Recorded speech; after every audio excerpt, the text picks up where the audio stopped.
Cincinnati's 6-11 finish and third straight season without a playoff berth is not prompting any change for 2026. The Bengals are retaining head coach Zac Taylor and player personnel chief Duke Tobin. Owner Mike Brown announced on Monday, "Our focus is on building a team that can consistently compete at the highest level, with the goal of winning championships," Brown said in the statement. "After thoughtful consideration, I am confident that Duke Tobin and Zac Taylor are the right leaders to guide us forward. They have proven they can build and lead teams that compete for championships. We trust their plans and expect to return to our desired level of success."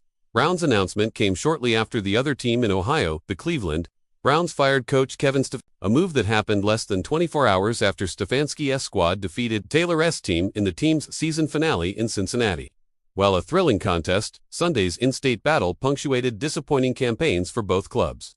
Yet they're taking different approaches to how they proceed into 2026. Taylor's greatest accomplishment as Bengals coach remains the 2021 season, a year in which Taylor guided the Bengals to their first Super Bowl appearance since the 1988 season and nearly took home the Lombardi Trophy before falling to the Los Angeles Rams in heartbreaking fashion.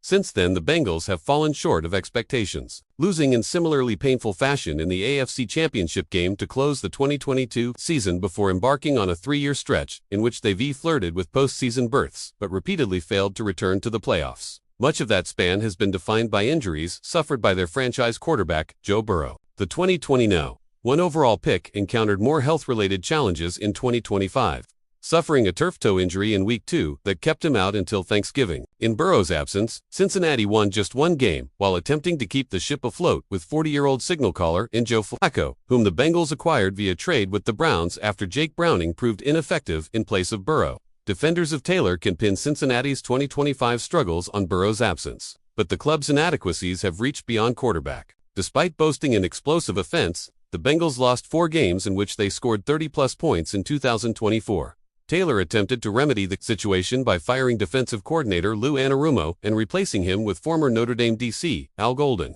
a change that didn't produce tangible results until later in the 2025 season. Speaking with reporters on Monday, Taylor said he doesn't anticipate any changes to his coaching staff in 2026, which means Golden will be returning for a second season despite the Bengals finished 31st in yards allowed and 30th in points. Burrow's return, which occurred ahead of schedule, represented the Bengals' last lingering hope in 2025, but losses to Buffalo and Baltimore in December ended their chances of completing an unlikely run to the postseason, increasing the temperature of Taylor's seat while his quarterback spent the remaining few weeks speaking openly about his motivation to continue playing in the NFL. Burrow finished 2025 in strong fashion, seemingly quelling fears of an uncertain future by leading an offensive attack that scored 45 points on Miami and 37 on Arizona in weeks 16 and 17 before falling to Cleveland on Sunday.